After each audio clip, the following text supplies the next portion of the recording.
Hello, everyone. Happy Sunday. It is Tracy with Tracy's Truths, and I am coming back to do some of our readings from D4D. You know what it means. Dumb for dick. Not literally, but you get the dialogue.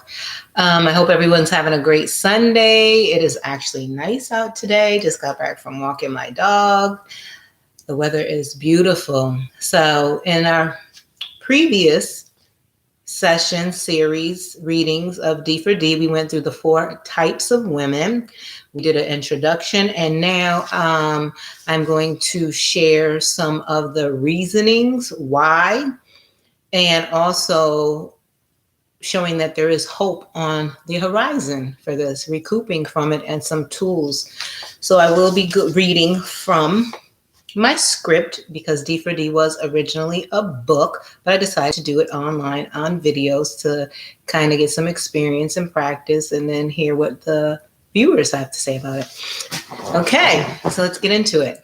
So it is believed that there are several factors as to why one misses the red flags, doesn't see the forest for the trees, etc., which include desperation, hopelessness, or lack of happiness, and the need to be the compromiser, because we as women, we do tend to compromise more than men, unfortunately. I think it's a learned behavior. You have to learn to want to compromise. You have to want to compromise because you see the end goal or because you love that person or what have you, and you want it to work out. Desperation and hopelessness are synonymous, as they both take on a negative connotation and have effects on the body, which leaves one physically and emotionally drained while making unwise choices or decisions. Depending on the stage, individual expectations and the cohesiveness of a relationship may be drawn to the realm of despair or hopelessness. Relationships of any sort may experience feelings of utopia despite the reoccurrence of the downward trajectories. And when the cons outweigh the pros in a relationship, it's definitely time to reassess to ensure the betterment of one's emotional health. There is a saying that says, desperate times calls for desperate measures. This basically means that we have tried all that we could try, and when everything else fails to save the relationship, we then do things outside of our normal realm in hopes of getting the toxicity out of our lives and trying to normalize our existence within the relationship, or at least try to make the person see our needs matter. If we negate a healthy psyche, we put ourselves and others we proclaim to love in a toxic environment, such as our children. Now I'm going to go through the definition of, that was the definition of desperation and hopelessness. And then I added some information in there for you. Hope. Now, hope can be defined as a positive outlook on something to happen. And from a religious perspective, it is a promise of God and his faithfulness to the believer. Hope gives one the incentive to keep a positive mindset, but must also be coupled with realism in order to navigate through the real and the fake. I always say that I'm an optimistic realist. While paying close attention and keeping optimistic and hopeful, but always recognizing when the outcome is bleak. That's the realistic part of being an optimist. You can be optimist, happy about everything, positive about everything. However, if things happen over and over again, you then have to say to yourself, okay, I have to be realistic now that things aren't working out. Hope keeps one in limbo between what if. By that, I mean, what if they change? What if they don't? This middle ground is when one should have varied plans besides a plan A. We need a plan B, C, and D in order to get out of it. Like I think I shared with you before, I was in a hopeless, toxic relationship, tried many things, counseling, things of that nature, hoping the person would change. However, once that person didn't see the need or basically want to move on in the relationship because you didn't want to go to counseling, then it was time for a plan B, time for me to go. Deuces. The next one is happiness. Happiness can only be found within. You have to be happy with yourself before you go into a relationship, period. Like a person has to have happiness. And then when you get with someone, you are then sharing and adding to their happiness. That's what I hope for myself. I can share my happiness with somebody else and they're already a happy person so that then it's enhanced. So then I have double happiness. So, like I said, happiness can only be found within, and it is not the duty of another individual to satisfy that space. Like I said, meaning someone else can't make you happy. You already have to be happy within. So reassess, sis. Happiness, according to positivepsychology.com, is about more than simply the experience of a positive mood, but also one's elevation of their lives, which encompasses both cognitive judgment of satisfaction and effective appraisals of moods, emotions, as described by Kieseber and Diener in their 2008 article entitled The Psychology, Theory, and Science of Happiness, dated May 19, 2020. Happiness varies from culture to continent compared with other cultures. They view happiness different from those living in the U.S. opposed to those living in the Western worlds, and have many cross-cultural differences due to the varied ethnic groups. As noted in an article in Psychology Today. Can you tell I went to school for psychology therapy? Yeah, I love Psychology Today. Entitled, How Does Culture Affect Our Happiness? It states that recent studies have revealed that the conscious pursuit of happiness is associated with negative consequences on well-being for Americans, leaving them with feelings of loneliness and disappointment. On the other hand, the pursuit of happiness did not predict well-being outcomes among German participants and was associated with increased well-being levels in Russia, Japan, and Taiwan. In collectivistic cultures, such as the preceding cultures, where relationship harmony predicts social well-being, happiness is pursued in more socially engaging ways compared to the individualistic cultures like the United States, where the focus on the self is stronger and self-esteem is an important predictor of life satisfaction. So I just wanted to pause there about the individualistic ways of America compared to the other countries where it's more of a collective. Speaking of that is about COVID. We see how, in my opinion, here in America, people are self-centered and like they don't want to wear the mask or what have you. And that's because they're worried about themselves, not the community. And that goes back years. It's not just with COVID, but COVID has brought it out more to the light for those that were still sleeping and not woke.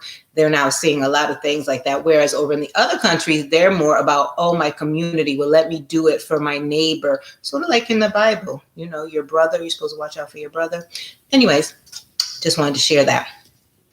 Okay, happiness is the meaning and purpose of life, the whole aim and end of human existence, as per Aristotle.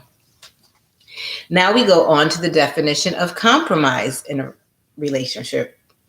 To compromise or not to compromise? That is the question.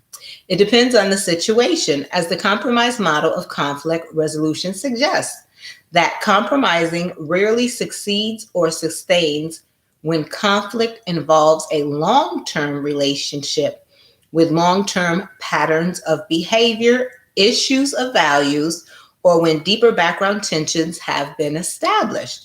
Due to the length of the commitment, most will agree that it is worth compromising or resolving the issue at hand, which in most instances may be a misunderstanding or someone perceive the other's intentions in an incorrect manner. And that happens, especially now with texting and emailing. You can text somebody and it may come across wrong. And then based on their response back to you, you're kind of like, oh, that's not what I meant.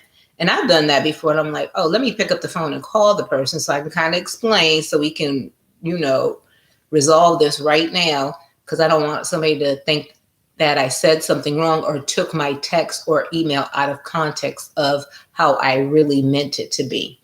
So when you're in a long-term relationship, of course, you're going to compromise more than something short-term because you have more invested. You have more feelings for that person. You may have finances coupled together. It's a whole gamut of things. So, of course, you're going to try to compromise more so in a longer-term relationship than I just met him last week and you trying to compromise and he's being a butthole? No, I don't think so. Okay, so the key to compromise is to attentively listen. I've had to work on that over the years. Respect the other's viewpoint, agree to disagree, and come to a resolution that both will be satisfied with, and do not revisit it.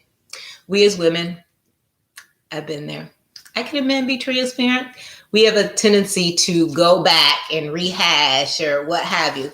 But once it's over, it's over. And that's the difference between females and men. We harbor, we put too much emotions into it, we put too much stock in it. Like if we've agreed to disagree, we've come to a resolve, can we just move on and be happy? All right. So that was the definitions of different types of reasons why women, maybe D4D, miss the red flags, stay in relationships longer than they should, or things of that nature. It's different types of emotional cognitive characteristics. Okay, so now we're going to go into the basic needs of a person. And if that person doesn't have those needs met when they're younger or in their formative years and then growing up, this could cause for a lot of instability within their cognitive, their rationalization, their decision making, and all of those things. The absence of unconditional love can leave a man or a woman open to vulnerability. Unconditional love begins during our formative years. From an infant, we must employ nurturing and loving gestures towards our children in order for them to have a healthy baseline. Maslow's hierarchy of needs, which is the basic needs that we need, like love, self-fulfillment, safety, but I'm going to go through that in the pyramid. Maslow's hierarchy of needs is a motivational theory in psychology, comprising a five-tier model of human needs, often depicted as hierarchical levels within a pyramid. Needs lower down in the hierarchy must be satisfied before individuals can attend to their higher needs. From the bottom of the hierarchy upwards, the needs are physiological, safety, love, belonging, esteem, and self-actualization. What do some of those mean? Self-actualization is achieving one's full potential, including their creative activities. Esteem, like the selves we talk about, self-esteem, is the feeling of accomplishment, prestige, belongingness and love needs, intimate relationships and friends. Safety needs are security and safety. And the physiological needs are the food, water, warmth, and rest, our basic needs. So now we go into the deficiency needs versus growth needs. The 5-stage model can be divided into deficiency needs and growth needs. The first 4 levels are often referred to as the deficiency needs. And the top level, which is the self-actualization level, as growth. So you have to satisfy your physiological needs, basic environment, food, water, warmth. As we know, that has always been a disparity. Like our basic needs, I would even throw like health insurance, medical in there, just to bring it fast forward to nowadays where there's a disparity, unfortunately, in the brown community where our basic needs are not being met. And then we wonder why. That's all I'm going to say. Deficiency needs arise due to deprivation and are said to motivate people when they are unmet. Also, the motivation to fulfill such needs will become stronger the longer the duration they are denied. That is for some people that got the basics in their formative years. They have a foundation and a village where they could still strive. For example, the longer a person goes without food, the hungrier they will become. When a deficit need has been more or less satisfied with our activities, become habitually directed towards meeting the next set of needs. So once we satisfy one need, then, okay, we go on to the next, like a checkbox. Once we fill the one set of needs we satisfy, then we go on. The growth continues to be felt and may even become stronger once they have been engaged.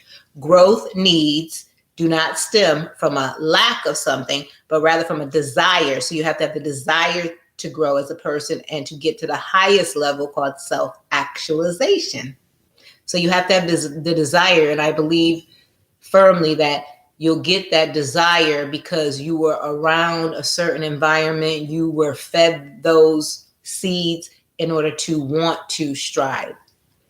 Every person is capable and has the desire to move up the hierarchy toward a level of self-actualization, but due to disruptions such as life experiences, including divorce, loss of job, this may cause an individual to fluctuate between the levels of hierarchy and meet the lower needs. So not everyone will move through the hierarchy in a unidirectional manner, but will move back and forth between the different types of needs. I could see myself in that when I decided to quit my job without having another job. I felt like, okay, I'm starting way down here, but I was way up here. But I fluctuated, but it was okay because I had positive coping mechanisms, tools already in my toolbox from previously going to therapy, and because I have a family that stands by me. They're positive, encouraging, especially my mom, my daughter, friends. So when you have those things, it's like basically you may have fallen, but you're able to get back up and muster up the strength and have resilience. So we will go on to the characteristics of the different types of needs. So like I said, the sociological needs are for human survival. We need air, food, water, shelter, clothing, sleep. The safety needs are satisfied by security, control within your lives. The needs can be satisfied by family, society, like schools, businesses, medical care. I mentioned about healthcare. The love and belonging needs have been fulfilled, and they're usually fulfilled by the need for interpersonal relationships, which motivates a positive behavior.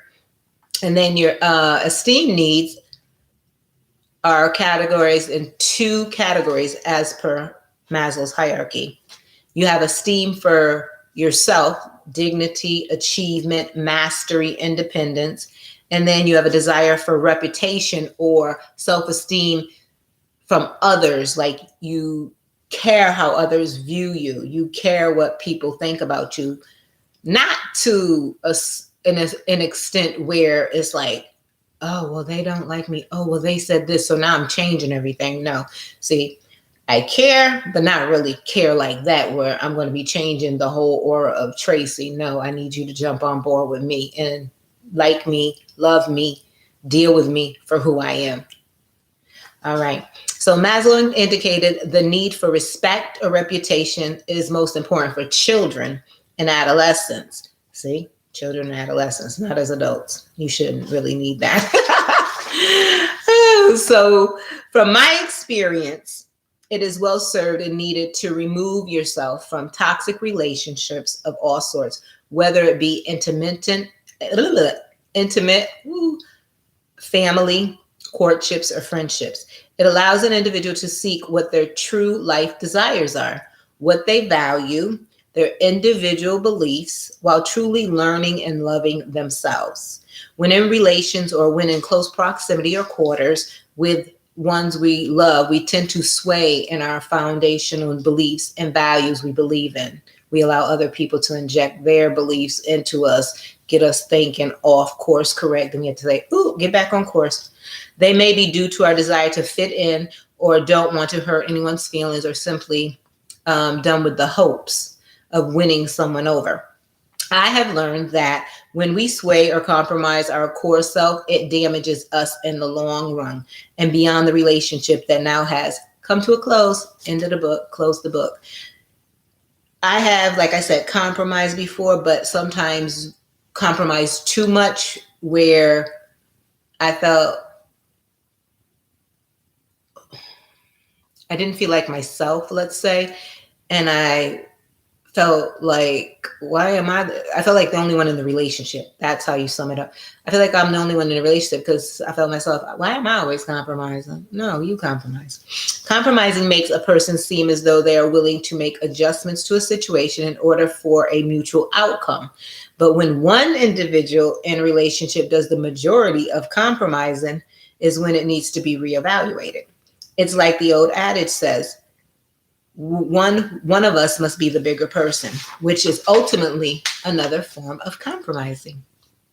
As stated previously, if only one person takes on the continued role of the compromiser, that individual may be viewed as a person that is continually being taken advantage of. The role of a compromiser becomes to be exhaustive, it gets old, and at some point it's time to bail from the relationship.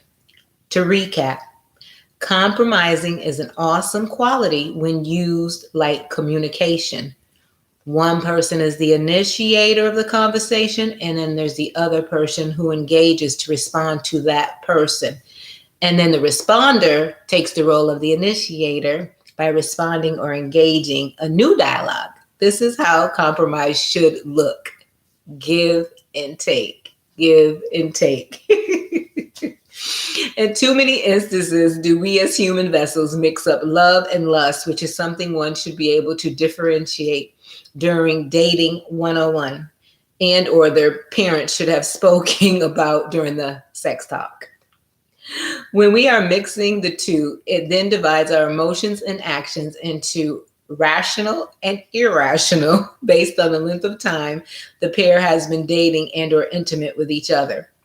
If a man shows the emotional woman affection and is investing time, this may equate to her that you love her, or even after only a few dates, especially when sex is involved. D4D. Desperation seems to be one of the key elements leading women to deter from sound morals, values, and self-respect. Desperation, again, is defined as loss of hope and surrender to despair, a state of hopelessness leading to rashness, according to Merriam-Webster.com. When women become desperate, they lose their footing and moral fabric because they begin to assess the situation, thinking they either cannot live without the relationship or cannot do any better in their current circumstances, which ultimately is a lie. It's a lie from the devil, from the depths of hell. Women are resilient and employ the necessary tenacity to conquer any mountain. Hence the reason for everyone gleaning to them, especially the no good men. Quote by Erik Erikson, who is also one of the psychology gurus that I read while in school. Hope is both the earliest and the most indispensable virtue inherent in the state of being alive. If life is to be sustained, hope must remain, even where confidence is wounded, trust impaired. All right, so in the close of this, I'm going to do some healthy notes to self. So these are just some healthy notes to you all out there that are watching the video. I hope you enjoyed the series. So the healthy notes to self. Number 1, Know your worth. Number 2, have dignity for yourself and your children. Number 3, stick to your standards. Don't raise them and lower them because of the man. Stick to your standards. He'll upgrade or be gone. Number 4, compromise only when necessary and on your terms. Not necessarily your terms, depending on how the relationship's going, how long, but just compromise, but don't do it so often where you feel like you're the only one compromising, you're the only one in the relationship is what I basically mean. Number 5, curb disrespect from the get-go. Period. So, what did you say? Oh, okay. Yeah, it was nice knowing you, but yeah, we ain't gonna do this. Number 6, be realistic, not blind. Take off the blinders. Number 7, at least get the necessities out of a sexual engagement. Meaning, don't be just D4D. Just don't be done for that. If you're going to do it, at least get something out of it for you, sis. And I just don't mean just the sex. Get something. I don't know if it's monetary, something you learn from the person, helps you with your business. I don't know what it is. Maybe he does some therapy work with you. Get something out of it. And finally, number 8, when you believe things a man tells you and you know the true facts, don't allow it to be dressed into the truth when it's a lie. In summary, women who continually entertain toxic relationships with in-depth conversations and or intimacy while struggling to make ends meet may have a need for rehabilitation and or therapy. Thank you so much. Please make sure you subscribe, share, and hit the bell, and make sure you comment. I want some comments. All right. Enjoy the rest of your Sunday wherever you are.